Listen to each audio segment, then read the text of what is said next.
For each dropout, we have a set of dimensions to locate the ends of the stays with respect to the rear axle. We call these dimensions CX, CY, SX, and SY. Different styles of dropouts will have very different values for these dimensions. When using a sliding dropout, we want to measure these dimensions from a stable reference point, not one that's sliding back and forth like the rear axle. Therefore, as a rule, we use a point along the sliding track, or in the case of a rocker dropout, we use the pivot point. However, once we go to mount the dropout in a fixture in order to tack the frame together, we'll want dimensions such as CX, CY, SX, and SY that actually go to the axle, or dummy axle in the case of a frame building fixture.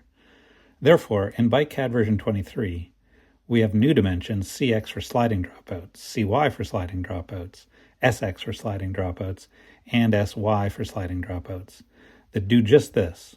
Note that as the rocker dropout is adjusted, the default dimensions continue to hold their original values, while the CX, CY, SX, and SY for sliding dropouts adjust to reflect the current position.